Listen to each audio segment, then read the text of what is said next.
Bismillahirrahmanirrahim. Assalamualaikum warahmatullahi wabarakatuh.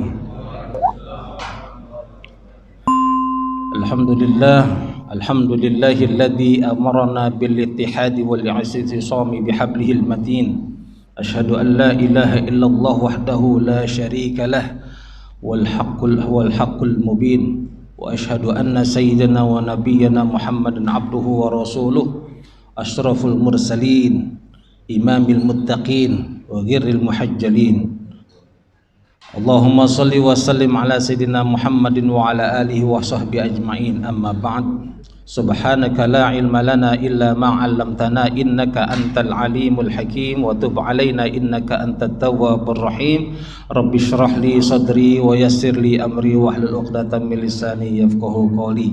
Allahumma faqihna fid din wa 'allimna at-ta'wil. Amin.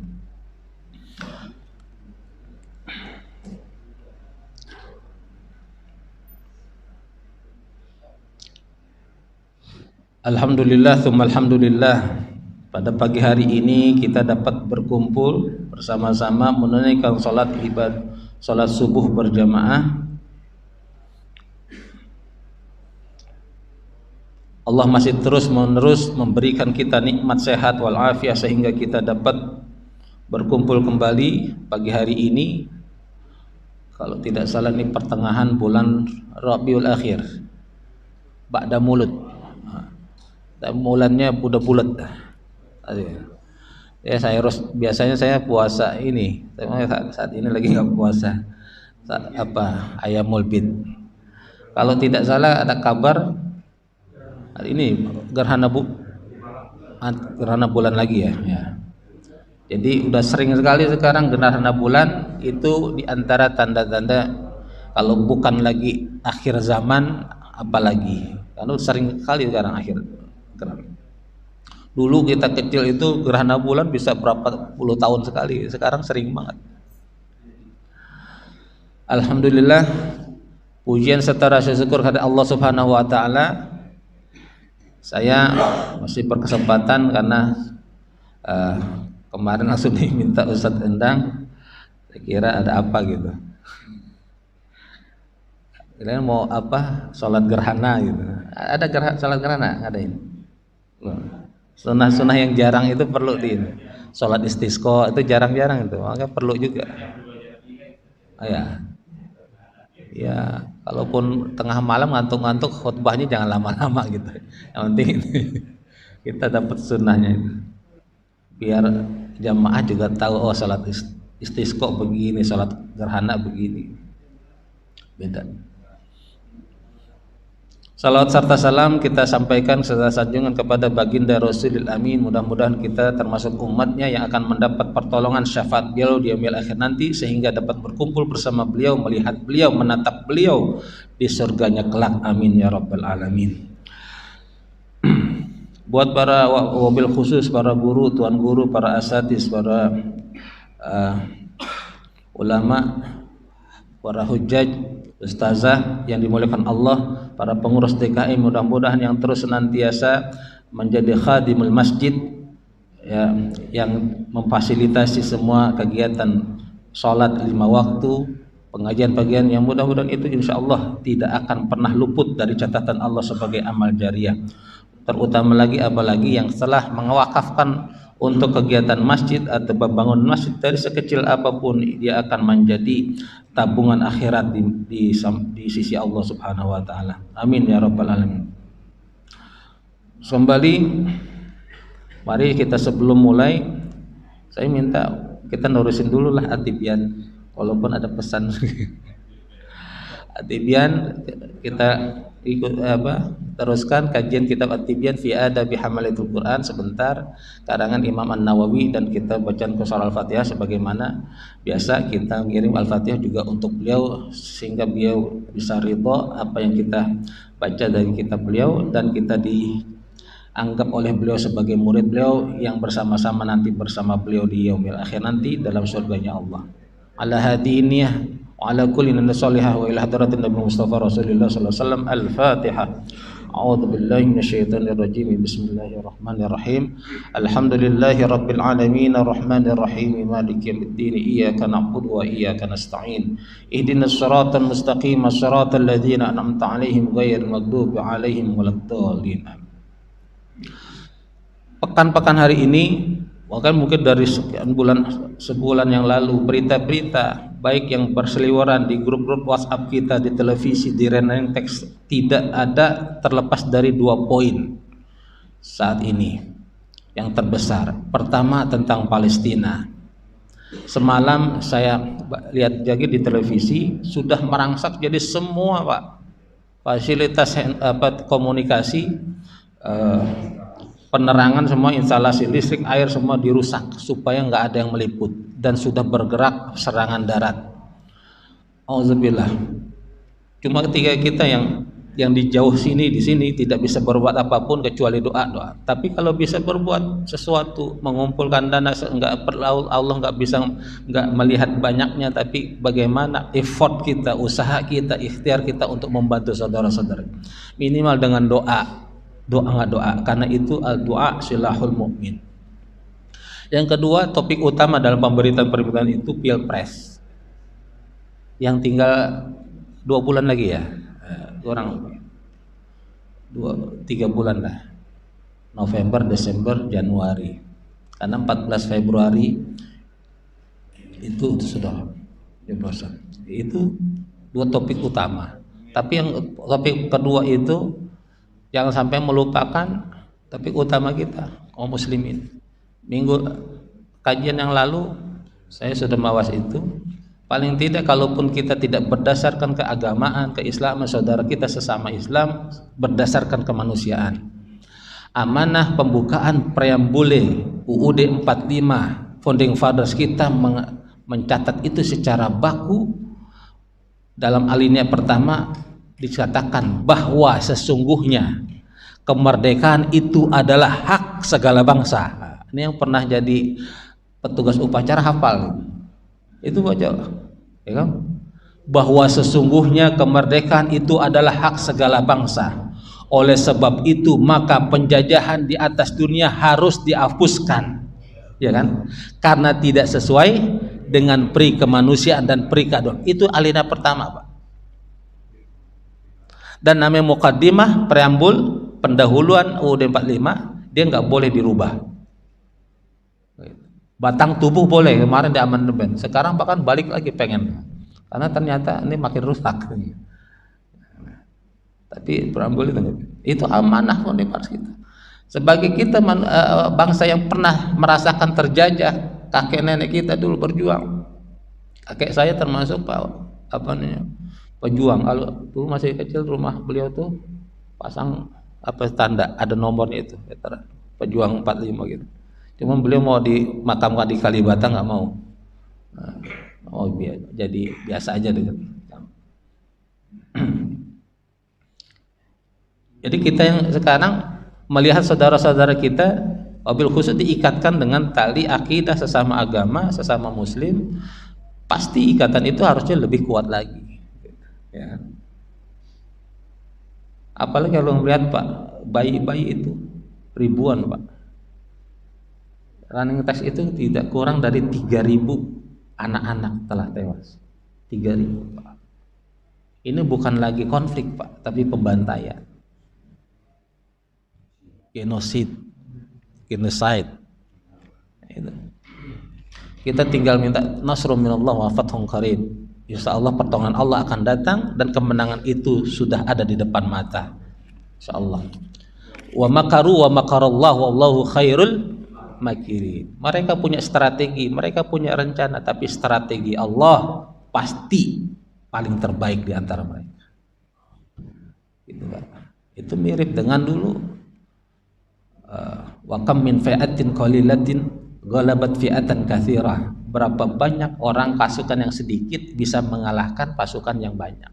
Biidznillah, dengan izin Allah. Syaratnya pejuang itu jangan maksiat.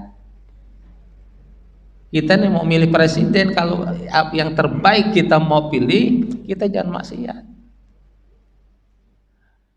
Masukkan, selipkan doa itu ketika di sela-sela kita berdoa, di qiyamul lail, tahajud. Jangan pengen punya presiden terbaik tapi kita nggak pernah doa.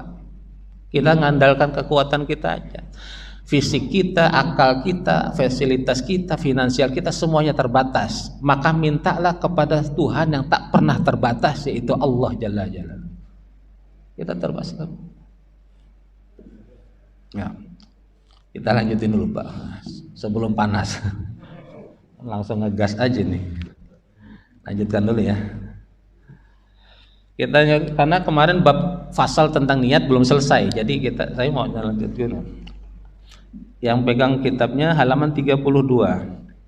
Kita lanjutkan tentang bab niat. Bismillahirrahmanirrahim. Salah satu jadi utama syarat muallim Quran, guru dan para penuntut ilmu Quran itu syaratnya niat yang lurus. Wa an Sahlin At-Tustari, kemarin sudah, beliau namanya aslinya itu Abu Muhammad Sahal bin At-Tustari, lahir di desanya namanya Tustar, makanya disebut At-Tustari.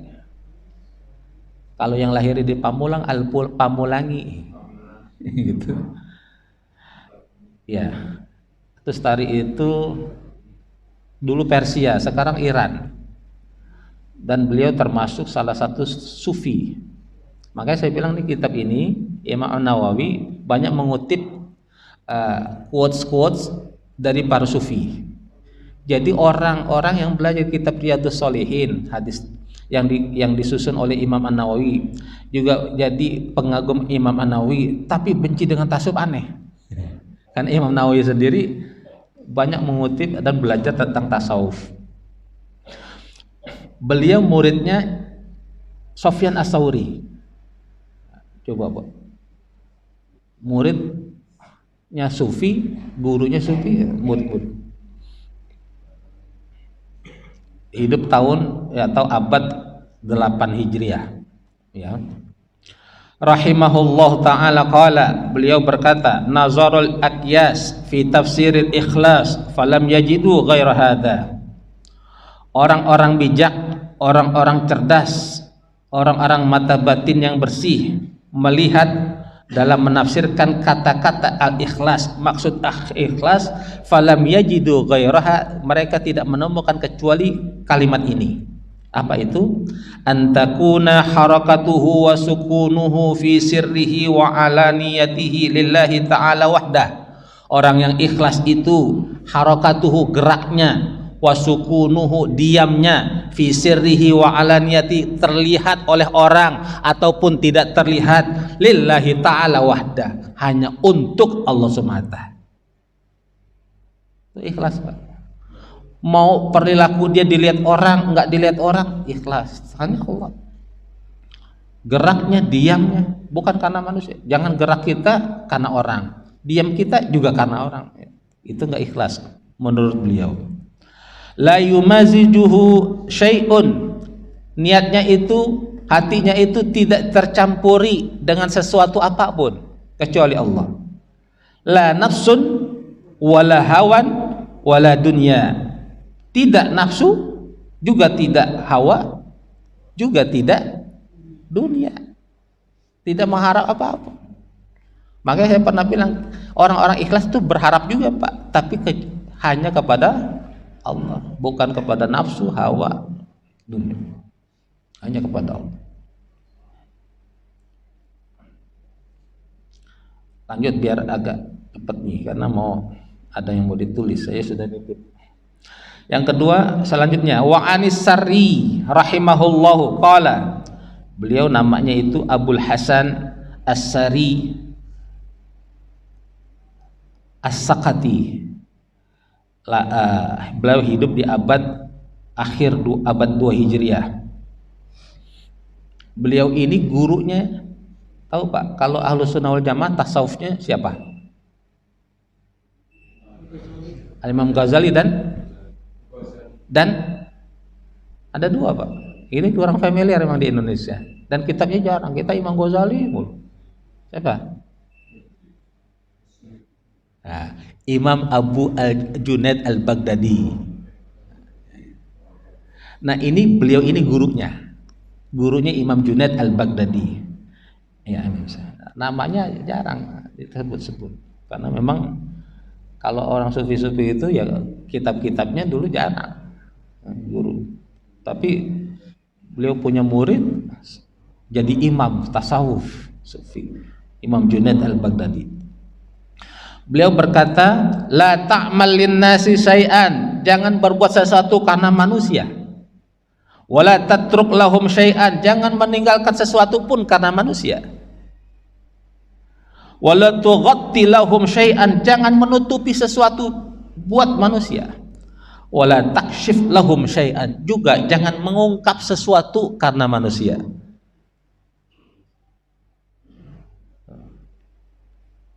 Jadi kalau ada aib seseorang yang harus kita buka, Pak, terpaksa karena Allah.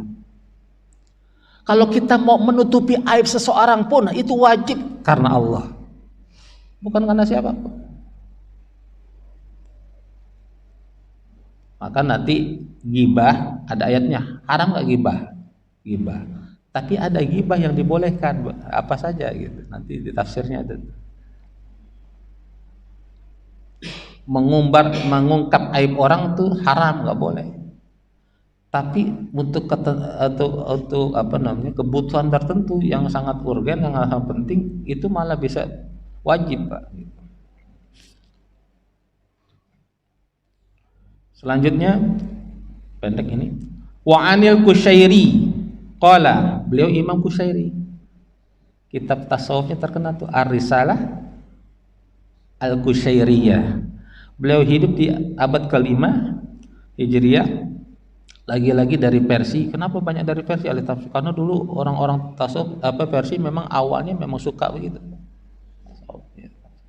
Makanya nanti ada tarekat-tarekat tasawuf itu sanadnya lewat sahabat-sahabat dari Persia.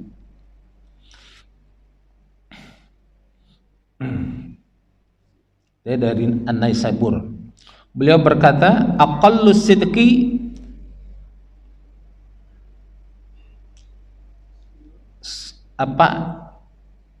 kejujuran yang langka itu. Aqall itu dari qalil, sedikit. Ya, paling sedikit jujur. Istiwa usirri wal alaniyah. Kejujuran orang yang langka itu, Pak, samanya perbuatan dia ketika dalam sembunyi maupun terlihat. Sama. Itu yang sedikit. Kita kan sering banget itu nipu diri kita sendiri. Lagi di depan banyak umum zikir lama, begitu di rumah mah cepet, bahkan nggak zikir. Lagi di depan umum ngajinya lama, banyak gitu di rumah. Nah ini kita ya ini muhasabah. Makanya umur kita yang sudah begini nih ngaji begini, Pak. Termasuk sholat, sebenarnya nggak lagi belajar gimana ruku yang benar, udah lewat seharusnya itu, Pak. Harusnya yang kita kaji itu apa makna ruku, apa makna i'tidal. Setiap bacaan sholat itu domirnya ke saya, bacaannya, Pak. Iftitah apa bacanya? Wajjahtu wajhiya, aku menghadapkan wajahku, itu kan aku berarti. Begitu ruku, subhana rabbiya, maha suci Tuhanku. Sujud, subhana rabbiya al-a'la, maha suci Tuhanku juga. Duduk di antara dua sujud, rabbighfirli warhamni, ya Tuhanku ampuni aku semua, Pak. Tapi begitu i'tidal kenapa beda? Rabbana, wahai Tuhan kami. I'tidal doang tuh.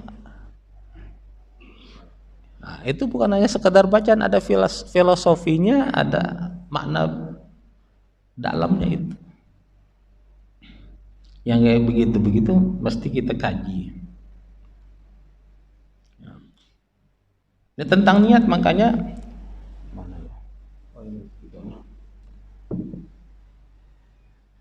ini nggak bisa aja. Ada di usul fikih itu ada kaidah gini. Al-umur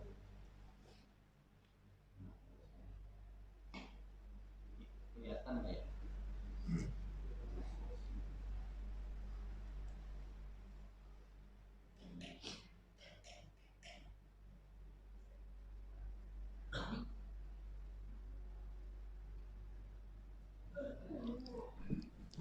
Ada kaidah fikih al-umuru bimaqasidiha.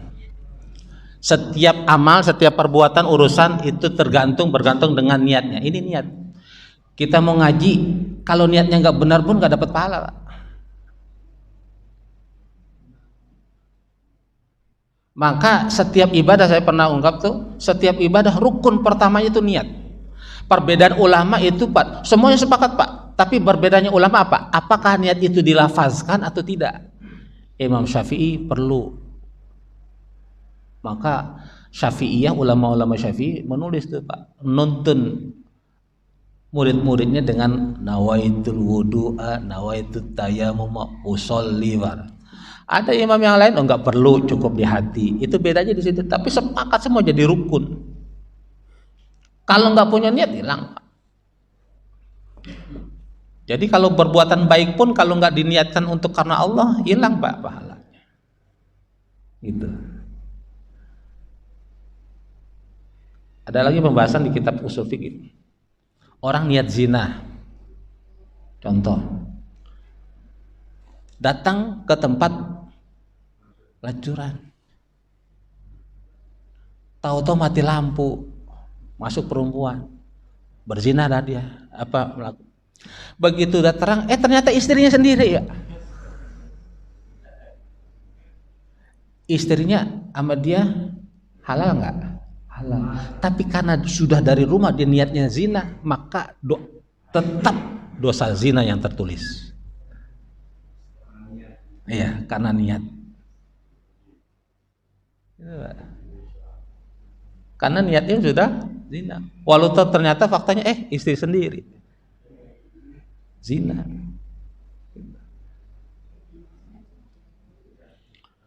Makanya sangat penting meluruskan niat. Nah, kita lanjut dulu, ini agak panjang yang ini.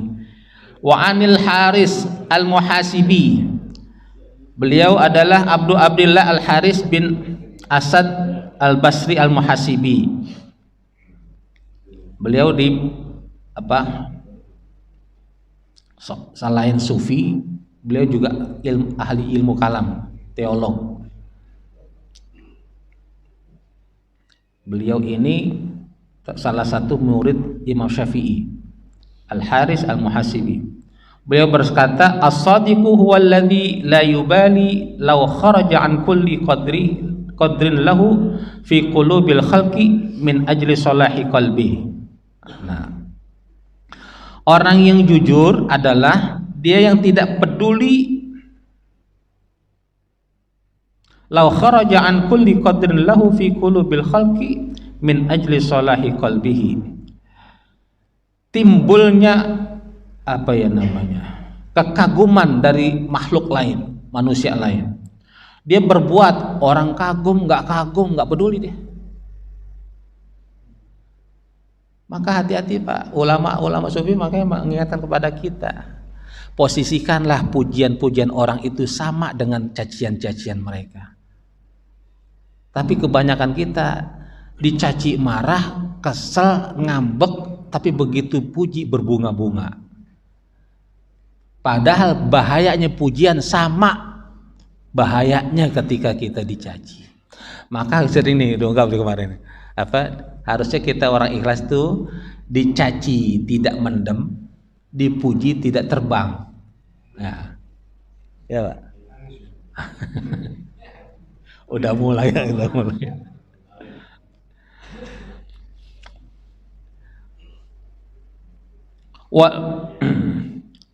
Ya.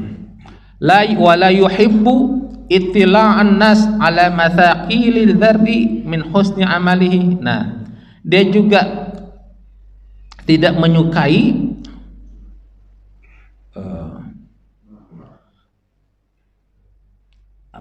ittila' itu dari tampak, tola'al badru alaih. Tampaknya pujian-pujian maksudnya tadi tidak dia pedulikan, begitupun dia tidak menyukai atau sebutan-sebutan, oh dia orang baik tuh, dia orang ini, sedikit pun ala misakil dzarri min husni amali, atau dia juga tidak sedikit pun celaan perbuatan baiknya sama orang itu diomongin juga dicela gitu, dia enggak peduli, Pak. Min ajli salahi qalbi wala yuhibbu wala yakrahu ittila'an nas ala sayyi'i min amali. Juga dia tidak marah. Jadi ketika dipuji atas perbuatan baiknya, dia enggak berbunga-bunga, enggak GR, tapi dia juga enggak marah ketika dia berbuat salah disalahin. Kadang orang kalau dipuji senang, tapi begitu salah ditegur marah, diingetin. Fa inna karahatu lidzalika dalilun ala annahu yuhibbu ziyadah indahum. Kenapa? Karena bencinya dia, marahnya dia ketika dia punya salah lalu diingetin orang dia marah, itu adalah dalilun, tanda, ala annahu, karena tanda bahwasanya dia yuhibbu ziyadah indahum, menyukai pujian-pujian dari mereka. Yang dia suka cuma pujian doang. Orang Islam enggak begitu. Wa laisa hadza min akhlaqis siddiqin, dan ini bukanlah dari ciri-ciri akhlaknya orang-orang jujur, siddiqin. Ntar kita bahas nih siddiq. Ini selesain dulu.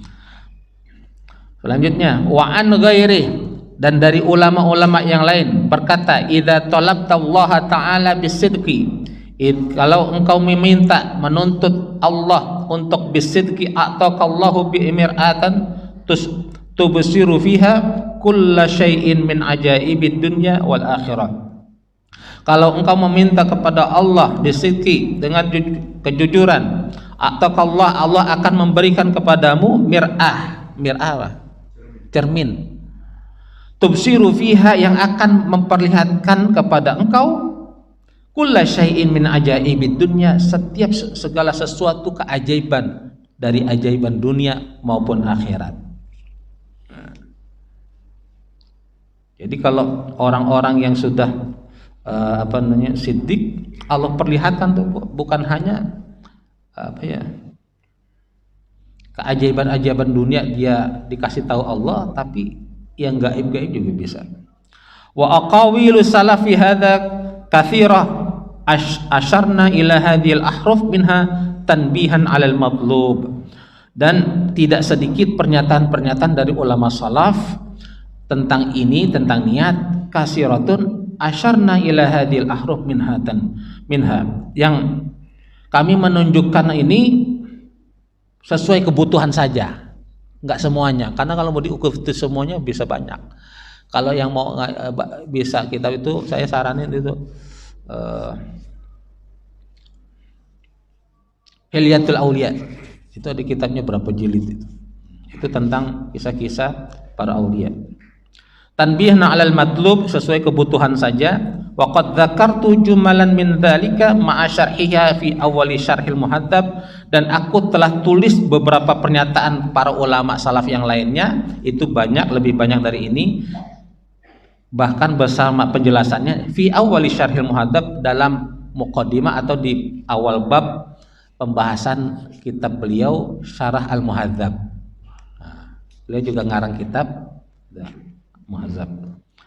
Wa damamtu ilaiha min adabil muallim wal muta'allim wal faqih wal mutafaqqih, dan aku juga telah menghimpun, menyusunnya itu dalam satu kitab yang lain selain ini, Adabul Alim wal Muta'allim. Ada kitabnya lagi, insyaallah kalau ini sudah selesai kita kaji lagi, Adabul Alim wal Muta'allim karangan Imam An-Nawawi.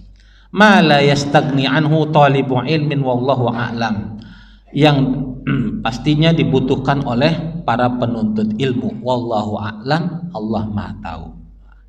Ini tawaduknya ulama-ulama besar, Pak. Setiap akhirnya wallahu a'lam. Bahkan Imam Syafi'i Kitabnya banyak sekali Pak. Sekarang anak-anak orang-orang sekarang bikin skripsiannya stres.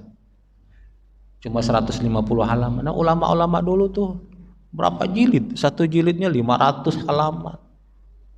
Nah, Imam Ghazali itu, ada orang yang belum belajar Imam Ghazali tuntas, dia jelek-jelekin Imam Ghazali. Ihya Ulumuddin itu banyak sunnah hadis-hadisnya palsu, hadis-hadisnya dhaif. Ada juga bilang hadis dhaif itu jangan dipakai. Padahal Imam Hambali pernah bilang ini, padahal yang ngatain sering katanya dia ngikutin Imam Hambali. Imam Hambali pernah bilang lebih kuat dipakai hadis dhaif daripada qaulul ulama.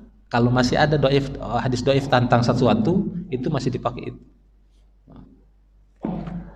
Nah, Imam Al-Ghazali dalam kitabnya memang ada hadis-hadis yang memang kalau kita ketemukan itu nggak ada. Tapi Imam Ghazali mengatakan, aku menulis satu hadis di kitab Ihya Ulumuddin, tidak pernah aku tulis kecuali aku telah konfirmasi dulu ke Rasulullah.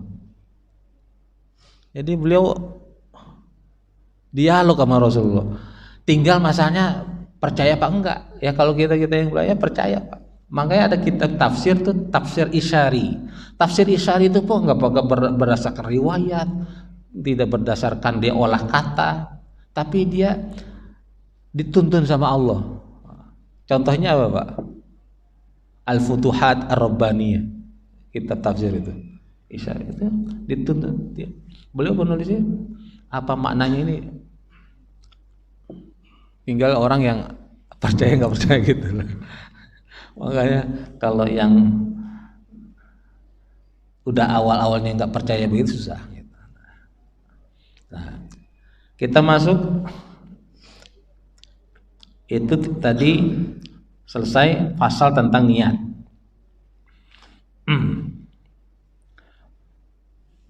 Kedua, kita akan bahas di luar ini. Ini tinggal 2 bulan lagi Pak. Kita akan memilih pemimpin. Pemimpin Pak. Pemimpin dalam bahasa Arabnya imam. Rois ya, rois, sultan, tapi imam. Makanya umat Islam sampai sekarang belum punya imam pemimpin dunia mempersatukan. Itu yang disebut Imam Mahdi. Makanya imam yang ditunggu-tunggu. Mahdi itu yang ditunggu-tunggu. Imam sekarang kita karena bangsa negara sekarang negara bangsa, nation state. Bangsa Indonesia sekarang mau mimpin baru. Ada teman-teman HTI, saya teman HTI ada, di FPI ada, di Muhammadiyah ada, di NU ada, di PRS ada. Kalau saya ngajarin bukan ingin saling menjelekkan, tapi kalau yang kita sampaikan itu adalah hujah kita. Kalau teman-teman yang berbeda hujahnya silahkan. Kita jangan sampai mengkafirkan, membid'ahkan, karena itu melemahkan umat Islam. Justru kita makin menguatkan. Al-mu'min lil mu'min kal bunyan yashuddu ba'duhu ba'dan. Orang mukmin dengan mukmin yang lain seperti satu bangunan saling mengokohkan. Bangunan itu dulu dibangun ada air yang cair, tapi juga ada yang keras, batu-batu kali. Ada besi, ada semen, kalau diaduk semua jadi bangunan, Pak. Bayangkan kalau di air semua nggak jadi bangunan. Dia besi semua pun susah. Orang mukmin seperti itu. Ya. Maka sahabat Nabi itu ada yang memang keras, ada yang lembut, biasanya. Itu jadi warna aja, Pak. Kalau kita mau pertanyaan, Pak, imam memimpin Ustadz, kita nggak usah ikut-ikutan karena ini demokrasi. Demokrasi bukan buatan Islam. Betul.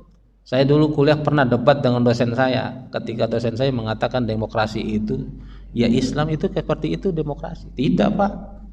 Saya bilang demokrasi bukan Islam, dia bukan dari Islam. Tapi kalau ada prinsip-prinsip yang diajarkan Islam ada di demokrasi, diantaranya ya. Tapi tidak semua yang diajarkan konsep demokrasi itu Islam, tidak. Di antaranya apa saya bilang? Demokrasi itu orang bodoh aja nyoblos, Pak. Suaranya sama dengan yang profesor, yang ulama, kiai, sama. Ya kan? Tapi kalau cara Islam itu kan dulu ketika Nabi wafat, itu nggak semua umat ngumpul. Semua yang iya. Suruhnya gitu. Jadi orang-orang yang bijak, orang-orang ulama yang memang umat mah ngikut aja lah gitu. Gitu Pak. Buat nentuin imam masjid, enggak usah semua pengurus masjid ini ngundang apa nih ini Alam Asri 3 ini suruh rapat. Enggak perlu, cukup DKM aja rapat siapa yang cocok jadi imam masjid. Bikin kriterianya, ya kan? Saya bilang, maka sekarang karena itu sebuah kewajiban, jangan sampai kita nggak nyoblos. Karena orang HTI banyak yang nggak mau nyoblos, karena itu. Apa kaidahnya? Kaidah fikih nih Pak. Mala yatimul wajib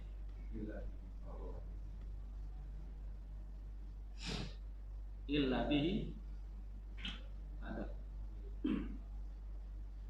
bahwa wajib.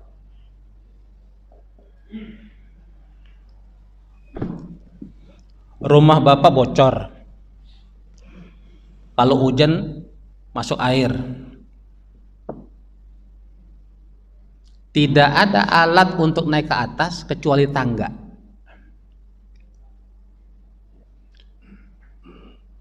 Atau jangan tangga deh, tali. Ya tali. Oh kata yang satu, Pak jangan naik pakai tali, tangga. Mau beli tangga dulu, tangga itu duit nggak ada, bagaimana dong gitu. Ya pakai tangga, yang adanya tali, naik pakai tali. Maka keberadaan tali itu jadi wajib karena untuk mengerjakan yang wajib, paham nggak? Kita memilih pemimpin itu wajib Pak. Dalilnya mana? Kata Nabi, kalau kalian pergi berjalan ya, lebih dari orang harus pilih pemimpin siapa. Nah ini negara masa nggak punya pemimpin. Maka kita wajib punya pemimpin. Nah tidak ada cara untuk memilih pemimpin kalau saat ini memang kita akui memang demokrasi dengan dalam Islam tidak ada, tapi itu alatnya cuma itu Pak. Maka jangan kita. Iya. Kepengen kita pakai tangga, nungguin beli tangga dulu, baru ngumpulin duit 1 bulan baru keburu bocorin nambah tuh. Ah itu. Kaidah fikih yang kedua apa? Kalau kita nggak kuat zikir 1000 kali, salawat 1000 kali, ya 10 kali juga nggak apa-apa. Kalau nggak kuat baru belajar qiyamul lail, salat tahajud 10 rakaat, 8 rakaat, ya 2 rakaat aja saya bilang. Yang penting istiqomah nggak apa-apa. Kalau beramal sedekah, kalian lihat 1 juta keberatan penghasilannya, nggak apa-apa 100.000, 10.000 pun nggak apa-apa, yang penting istiqomah. Kan niat. Maka yang harusnya ideal karena nggak ada, jangan kita tinggalkan sama sekali Pak. Dalilnya apa? Kaidah fikihnya apa?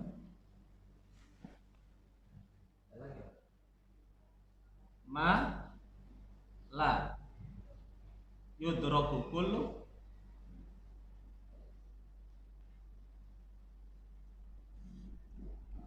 la yutraku kullu.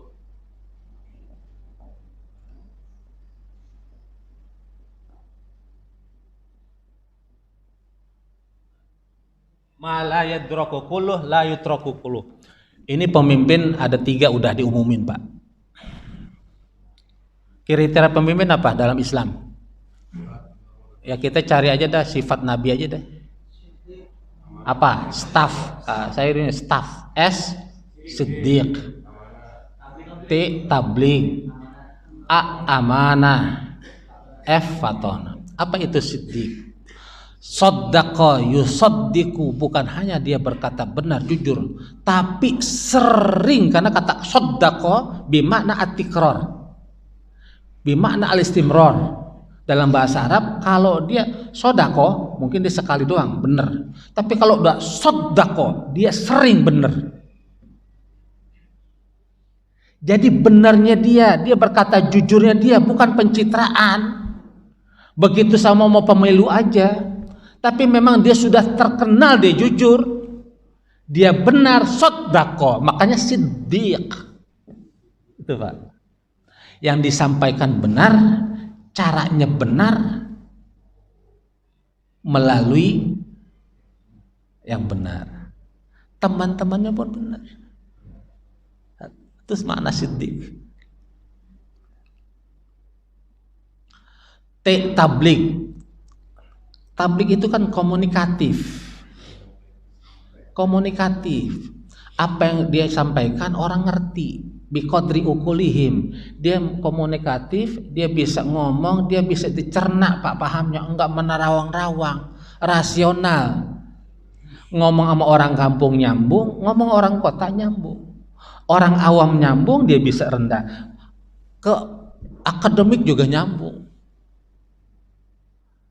Internal Indonesia dia bisa, di dunia internasional pun dia nggak canggung. Tabligh gitu Pak, kan gitu. Amanah.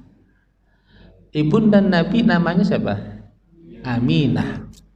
Amin. Amin artinya itu orang yang dipercaya. Saking dipercaya Pak, orang nyaman, bahkan musuhnya pun nyaman. Dan itu tertulis dalam sirah-sirah Nabawiyah. Nabi punya musuh, ketika musuhnya mau pergi keluar kota, nitipnya sama Nabi, padahal dia musuh Nabi. Aneh kan? Saking nabinya dipercaya Pak. Kan saya pernah cerita, Abu Jahal itu pernah bilang yang disampaikan Muhammad benar semua. Orang kalau udah ngelihat muka Muhammad tawadu, apa sih namanya itu, berwibawa. Bahkan beliau paman pun berwibawa. Maka dia sering kalau ketemu bahasan Nabi noleh, takut dia masuk Islam. Saking teduhnya wajah Nabi. Saking nyaman kalau udah ngelihat Nabi itu nyaman gitu. Maka lihat Pak, ada 3 calon pemimpin yang kelihatan teduh, nyaman itu, aman. Amanah itu dipercaya, bukan kaleng-kaleng. Jadi orang yang menyematkan itu, Nabi itu kan bergerak ya, tadi kenceng Pak ngomongnya. Amin gitu. Itu kan sebelum jadi Nabi Pak udah bergerak amin. Jadi orang dipercaya, orang di Yaman, jangan dia begitu kampanye dia ngomong dipercaya. Tapi emang sebelum dia mau dicalonkan itu emang orang udah terkenal dia dipercaya. Apalagi ada track recordnya, dia pernah mengemban satu tugas, dia sangat dipercaya. Gitu. Iya Pak. Termasuk juga dia capable di situ kan, dipercayakan pasti dia punya skill di situ. Yang terakhir F, fatonah, cerdas. Ya. Bagaimana seorang pemimpin ingin ngerti maunya rakyat? Bagaimana pemimpin akan ngerti kemauan rakyat? Bagaimana pemimpin ingin membawa kemaslahatan kepada rakyat, bahagia rakyat, sejahtera rakyat, tentram rakyat, kalau dia nggak cerdas? Maka Nabi setiap ada solusi, beliau jadi problem solver. Beliau jadi pencari solusi, bukan justru malah pembuat masalah. Iya Pak. Ya. Ada masalah nih di Indonesia, dia carikan solusi, bukan nambah lagi masalah. Indonesia punya utang 300 triliun, bagaimana hilang? Bukan malah nambah. Lah kalau nambah terus mas saya juga bisa Pak. Iya kan? Itu. Itu.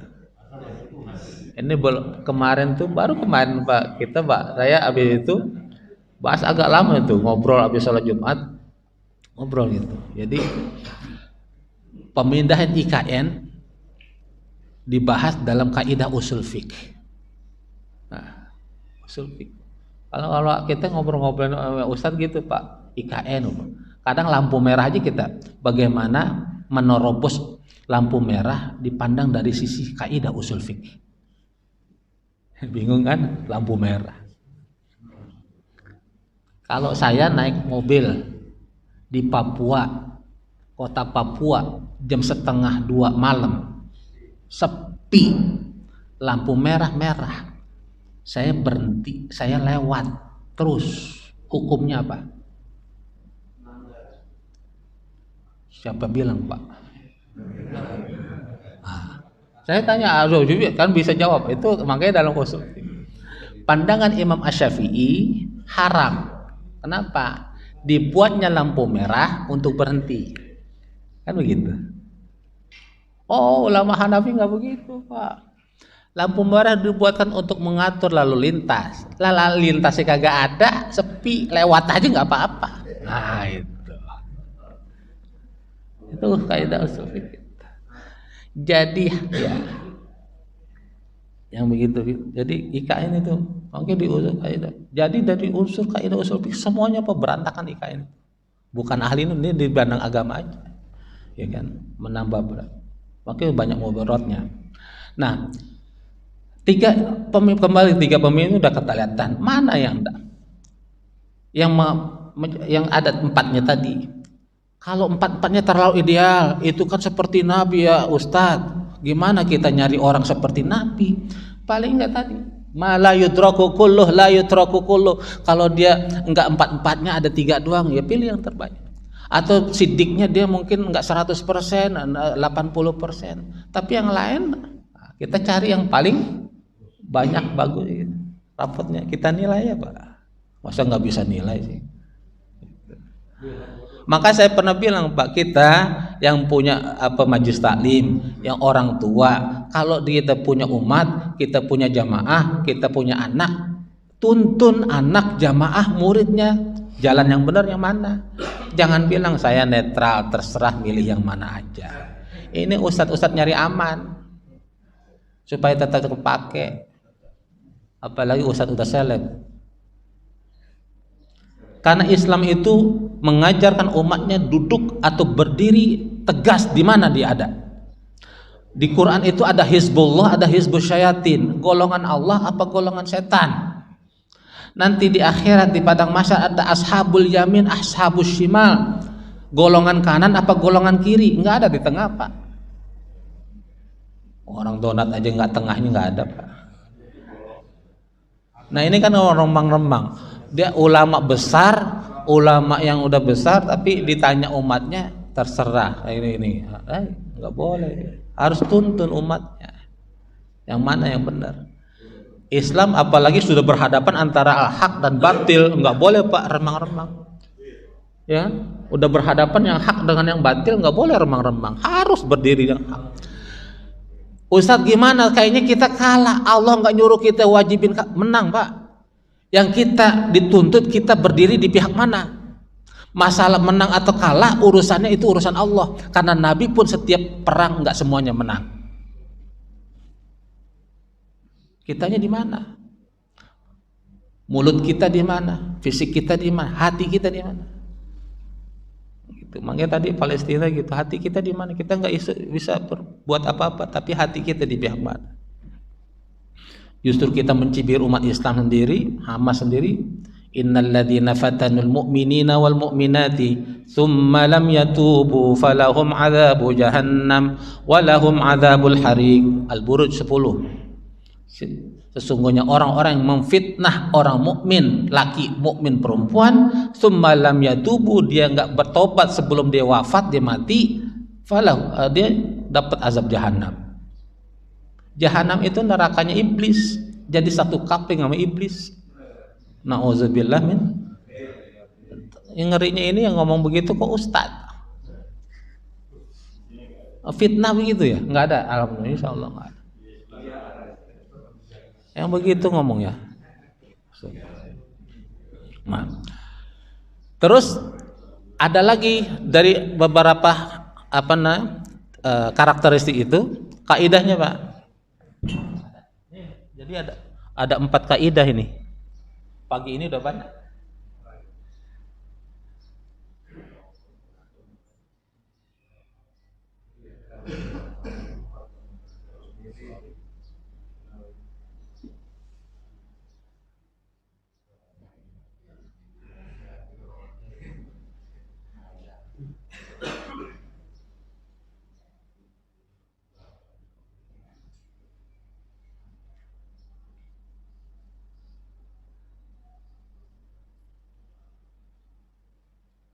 Biasanya kalau saya dipotong ini, kalau buat nulis Arab dipotong ujung. Ya, darul mafasid muqaddamun ala jalbil masalih. Ya, Pak. Jadi menghindari kemafsadatan, keburukan itu harus dilebih dahului daripada kita mengharapkan maslahat. Oh, kenapa ibu kota harus pindah? Jakarta sudah padat, Jakarta polusi sudah begitu, sudah nggak efektif. Kita ke Sudirman aja 2,5 jam. Betul. Setuju semua. Tapi apakah harus caranya terburu-buru? Apakah harus dengan utang? Apakah harus dengan babat hutan? Timbang dah mafsadahnya sama maslahnya. Maslahnya ternyata cuma 20%, mafsadahnya 180%. Lah dengan utang 1.300 triliun ya? Lebih. Ya. Di atas 1.000, Pak. Jadi mendahulukan menolak mafsadat itu harus lebih dahulu, Pak. Itu.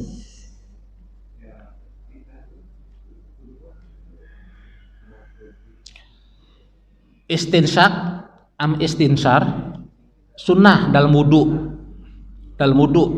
Tapi kalau kita lagi puasa di Ramadan, khawatir itu merusak puasa kita, maka tinggalkan.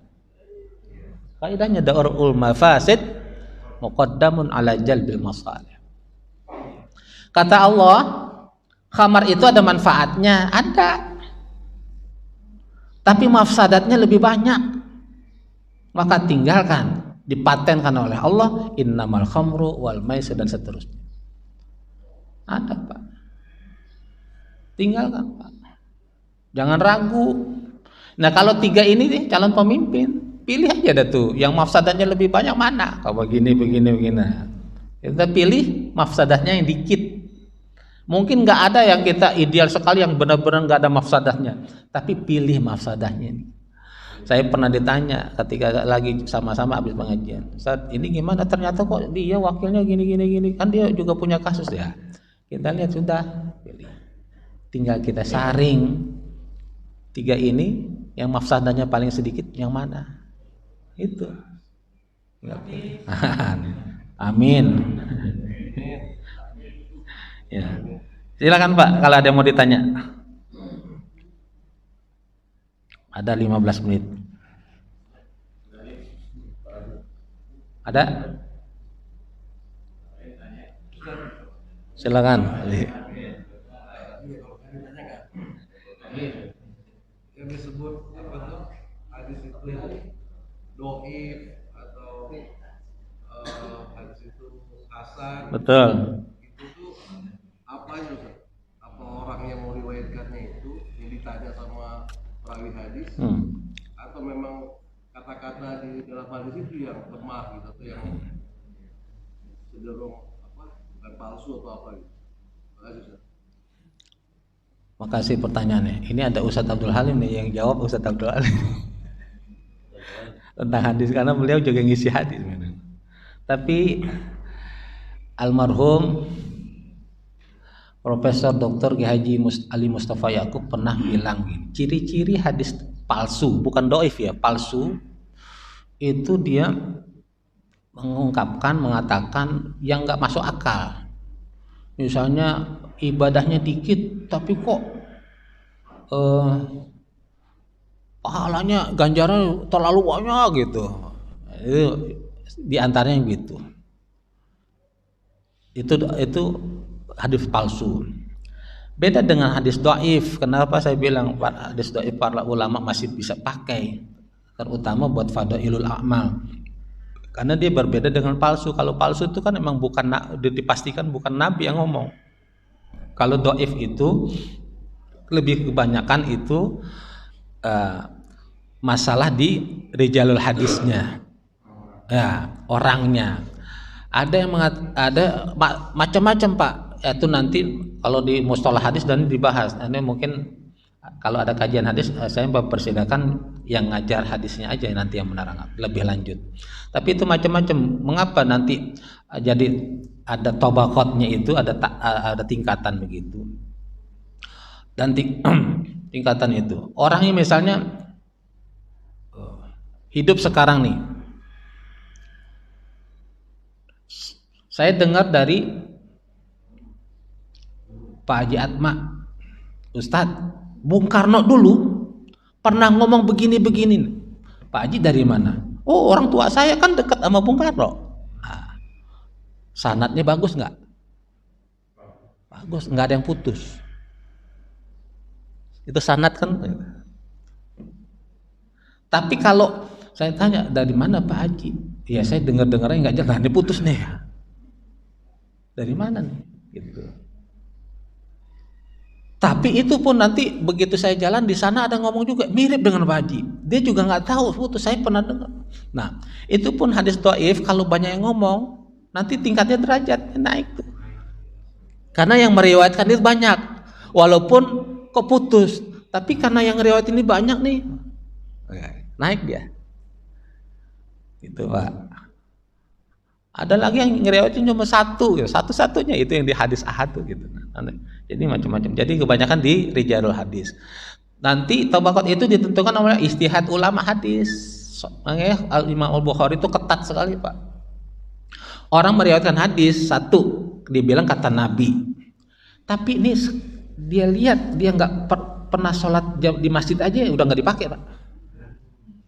Iya.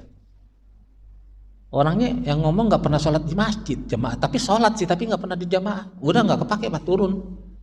Tuh derajatnya begitu, ketat sekali Imam Bukhari dan Imam Muslim. Ya apalagi sampai dibohong, waduh.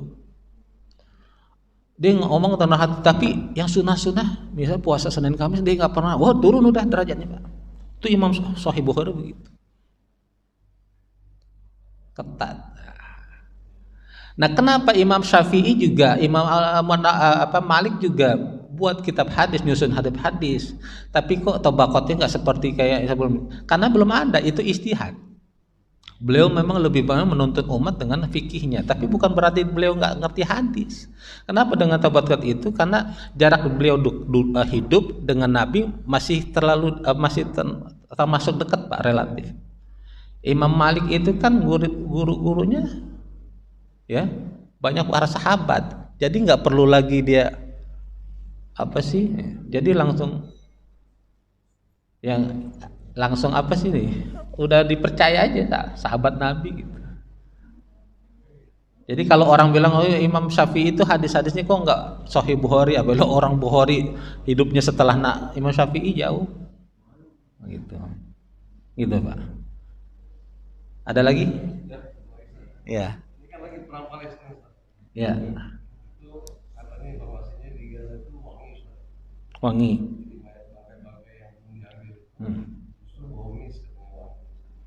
Mereka insya Allah kan dianggap berdua Sahid ya. Iya. Apa utamanya kalau kita mendoakan mereka? Apakah insya Allah kita akan ditarik sama mereka di mulut surga? Atau kalau kita nggak doakan apa? Kalau kita doakan apa itu? Kenapa apa fadilahnya kita doakan sesama muslim? Pertama disuruh. Karena kekuatan orang mukmin dan orang mukmin lainnya salahnya doa. Kedua, ya apalagi itu jadi rukun khutbah kalau sholat Jumat. Allahumma ighfir lil mu'minin wal mu'minat wal mu'minin, itu jadi rukun, Pak. Jadi itu. Kedua, saya kemarin kalau bahas ketika Nabi mengatakan salah satu doa yang makbul, diterima Allah, kita mendoakan orang saudara kita dan saudara kita nggak tahu. Ketiga, itu jadi imun. Apa sih namanya itu kemarin tuh? Kalau divaksin tuh ya, menambah imun. Motivasi buat yang didoain. Termasuk orang yang sakit kan saudara kita jenguk, sunnahnya apa Pak? Doain. Kasih motivasi. Jangan makin lemas. Oh sakit apaan? Oh gitu. Kemarin tuh teman gue sakit itu nggak lama habis waktu. Motivasi, labak satu hurun, nggak apa-apa. Allah lagi bersihin dosa ente. Itu mudah-mudahan sehat habis ini gitu. Gitu motivasi. Besok juga udah lari, sehat kok. Cuman Allah lagi ngapusin dosa. Gitu. Jangan itu Pak. Udah emang bener Pak, ada temannya sakitnya sama. 3 hari habis itu udah lewat. Tapi jangan diceritain. Gitu. Jadi doa kita mendoakan jadi imun. Jadi yang nggak ikut berjuang pun di jalan kita doakan. Kalau kita bisa apa yang kita lebih dari doa, berbuat finansial doa. Sama orang lagi pembangun masjid yang nggak bisa nyumbang ya doain. Bisa nyumbang 1 semen aja nggak apa-apa. Nggak bisa tadi kan la yudraku kullu la yudraku kullu. Nggak bisa 1 truk pasir ya 1 kijang nyumbang. Lagi renovasi masjid tempat wudu butuh 100 juta, kita nggak sampai 100 juta, 20 juta berat juga buat kita, ya 500.000 nggak apa-apa. Tuh air, tuh keran, tempat wudu dipakai setiap orang yang berwudu setiap sholat ngalir terus Pak. Allah, sampai kita wafat pun terus. Tuh. Pesantren juga nak. Cuma kalau ngewakaf kitab tuh saya tuh agak berat Pak, karena wakaf kita tuh orang belum familiar. Saya ngajakin wakaf kitab. Kalau pesantren, masjid, anak yatim itu cepet. Tapi kalau wakaf kitab, kitab-kitab turus itu kan agak-agak mahal yang jilidnya, apalagi banyak. Jadi dia imun buat kita. Saya pun gitu dulu, masih ada ibu saya kalau lagi sakit. Saya telepon, doain, bacain Yasin. Jadi jangan buat pada mati aja, bacain surah Fatihah. Itu imun buat kita, doa itu. Tapi saya sering bilang, ini kan kita sering kasih makan jasad kita, makan nasi uduk, soto, mie ayam, itu jasad kita. Padahal di tubuh kita juga ada ruh yang perlu makan, ya. Yang perlu vitamin. Kemarin waktu COVID kita vaksin 1, vaksin 2 itu jasad semua. Vaksin roh kita nggak zikir al-maqsurat, zikir pagi petang, itu zikir Pak imun. Ajarkan anak-anak kita. Anak-anak saya itu dari 3 tahun sampai sekarang terus. Kalau lagi jalan subuh kayak misalnya nggak apa-apa di kodok, pulang langsung zikir. Itu tameng Pak, imun. Jangan begitu udah kesetanan, kesurupan, Ustadz tolong diru'yah. Jangan. Iya Pak. Jadi itu tameng Pak. Jadi begitu ada serangan dari luar yang enggak gaib, kita punya tamengnya, zikir. Ustadz udah sering, ya sering terus istiqomah. Kata Nabi pun tetap pernah kena sihir. Siapa yang berani ngomong zikirnya Nabi kurang? Kalau kita udah ikhtiar masih ada yang gak, ya itu udah apa sih ini qadarullah gitu. Jadi yang penting kita imun. Terus baca ayat kursi yang pernah baca sebelum tidur, masuk rumah gitu. Ya zikir Al-Baqarah gitu Pak. Ada lagi Pak? Jadi ada yang ini nggak ada yang nanya pilpres. Udah paham semua kayaknya nggak perlu ada yang ditanya ya. Udah ngempet aja, udah dah buru-buru nggak usah lama gitu. Paham? Ya. Ada ayat sebelum terakhir surah At-Taubah. Allah mengatakan menceritakan selain yang 4. Sifat Nabi ada 4 nggak? Banyak Pak. Cuma yang kita wajib tahu 4 itu. Sifat Nabi di Quran tuh banyak. Di antaranya Nabi Allah bilang di At-Taubah ayat 2 sebelum terakhir itu, Laqad ja'akum rasulun min anfusikum azizun alaihi ma'anittum harisun alaikum bil mu'minina. Masya Allah, sifat Nabi itu, beliau katanya dia pemimpin kalian dari kalian sendiri, gitu Pak. Jadi dia orang lemah lembut, ya kan? Dia juga berempati, dia tahu nih negara kita lagi rusak Pak, jangan tambah dirusak. Utang negara kita banyak, ayo dia empati, tahu pikir. Nah, gitu. Di ayat lain juga Allah mengatakan Muhammadur Rasulullah walladzina ma'ahu asyidda'u 'alal kuffari ruhama'u bainahum tarahum ruk'an sujjadan yabtaguna. Rasul itu sifatnya itu keras sama orang-orang kafir, tapi dia sangat lembut, kasih sayang sesama orang mukmin. Jangan dibalik. Sama orang kafir kecengangas-cengenges, peluk-pelukan, ngopi bareng. Nah, dia dengan sama sesama muslim kenapa beda kunut sama enggak kunut, bisa beda usul sama usul aja kayak ngeliat babi ya. Melengos aja ya Pak gitu. Cemurut aja gitu. Kayak haram aja gitu. Ogah banget salaman. Nah kayak kita najis amat gitu ya. Ini kalau ada yang masih begini atau ada guru yang begitu, berarti guru nggak benar tuh, pindah jadi cari guru lain. Kalau ada guru yang ngajarin begitu, nah kita sesama mukmin berjabat tangan, kata Nabi apa? Rontok Pak dosa-dosa kita. Nah ini jabat tangan ogah, gimana tuh? Siapa yang ngajarin dia? Ketemu mukmin, mas saya. Masya Allah. Padahal kata Nabi, tabassamuka ila wajhi akhika laka sodako. Senyummu terhadap saudaramu itu sodako bagimu, buat dia sedekah Pak. Tapi kok sama temen yang non muslim, gimana bro? Kita ngopi, sama salah pulang masjid. Gitu. Gimana tuh Pak? Nah ini enggak. Padahal Allah bilang Muhammadur Rasulullah asyidda'u 'alal kuffari ruhama'u bainahum. Tapi ayat ini jangan dimanfaatin nanti ketemu orang kafir. Apa ya, orang enggak kenapa-napa. Sabar bro, bukan itu bukan. Sabar. Bukan ngelihat orang kafir ketemu, api kafir. Enggak begitu. Bukan, ini konteksnya nanti kalau kafir yang macam-macam gitu kan. Kalau yang enggak macam gitu. Demikian ya. Jadi ada 4 kaidah ya. 4 kaidah. Jadi kalau demokrasi itu memang alatnya untuk memimpin kita, memilih pemimpin yang bagus itu. Sekarang caranya memang sudah kita pakai ya, demokrasi ya, jangan ditinggalkan. Ya, ma la yatimul wajib illa bihi fahuwa wajib. Ya.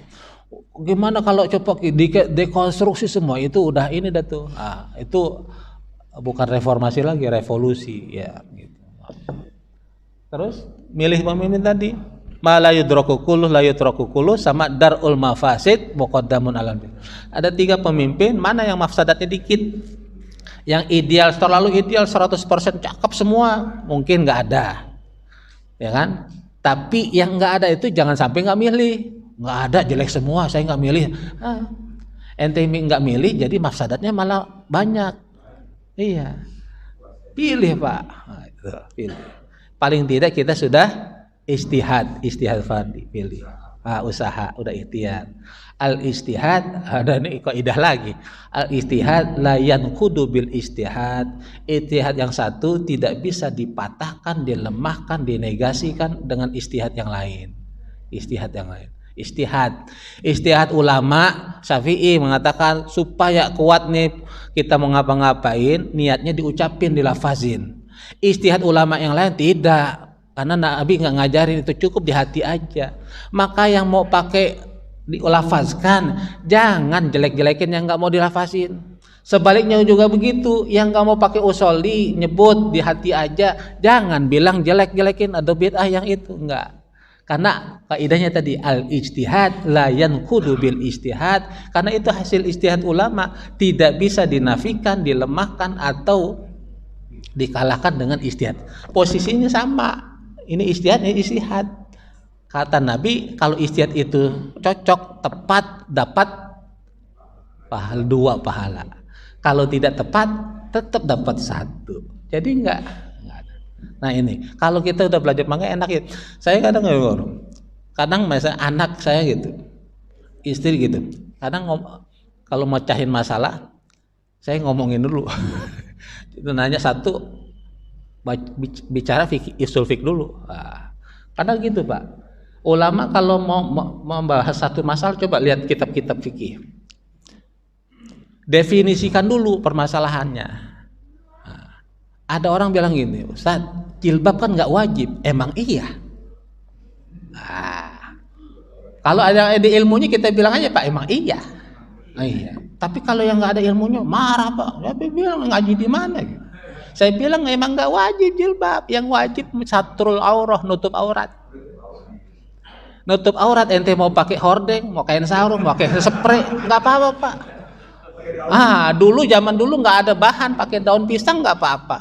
Yang wajib satrul bukan jilbabnya, bukan kain sarungnya, bukan gamisnya, bukan celananya. Kenapa kita sekarang nilai kesalahan orang dari pakaian ya? Aneh. Kenapa kita menilai orang sekarang dengan jenggotnya ya? Kalau udah jenggotan kayaknya alim banget. Enggak. Ustaz kan itu jalan fikih sunnah iya, tapi kan sunnah pilihan. Mungkin dia nggak miara jenggot, siapa tahu qiyamul lailnya lebih panjang dari kita. Kita selalu husnuzon sama orang. Jangan-jangan ente yang jenggotan panjang, qiyamul lailnya aja udah mau menjelang subuh, 2 rakaat terburu-buru, sementara dia 1 jam Pak, 1 juz, satu rakaat. Kita nggak pernah tahu. Mungkin dia sedekahnya lebih banyak dari kita. Kan sunnah itu banyak sekali, ya Pak. Nah. Ada lagi Pak, tanya, pacaran hukumnya apa dalam Islam? Enggak ada Pak, enggak ada. Yang ada hukumnya zina. Pertanyaan definisinya kalau orang fikih hukum ditanya itu pacaran itu hukumnya apa? Ya definisikan dulu pacaran itu apa, gitu kan? Coba lihat kita hadis, kita fikih, pasti ada takrif, ya kan? Misalnya al hukmu lughatan, bla bla bla bla bla, al hukmu istilahan, bla bla, pasti. Maka kalau menjawab hukum, definisikan dulu apa yang dimaksud pacaran. Dia datang ke rumah calon nih mau PDKT, tapi ada bapaknya, ada ibunya, ada kakaknya, dia ngobrol. Mungkin dinyebut itu pacaran. Biasa aja. Boleh nggak tuh Pak? Halal nggak? Halal Pak. Ustaz saya mau ta'aruf di samping masjid, berduaan habis isya. Yang cowok pakai baju koko, yang cewek pakai cadar. Ta'aruf habis isya jam 9, berduaan malam, bilang ta'aruf. Ente zina. Ngaji di mana ente? Biar pakai istilah bahasa Arab juga ta'aruf. Biar pakai baju koko di masjid juga zina itu. Ya Pak. Gitu Pak. Jadi jangan buru-buru, definisikan dulu apa dulu. Itu Pak. Ya.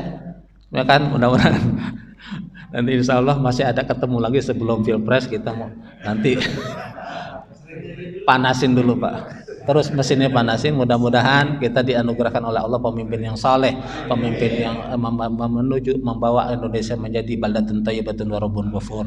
Kita baca wa syara al-asr, bismillahirrahmanirrahim, wal 'asr innal insana lafi khusr illa alladziina aamanu wa 'amilus shalihati wa tawassaw bil haqqi wa tawassaw bis sabr. Kita baca kafaratul majlis, subhanakallahumma wa bihamdika asyhadu an la ilaha illa anta astaghfiruka wa atubu ilaik. Lebih kurangnya mohon maaf. Wassalamualaikum warahmatullahi wabarakatuh.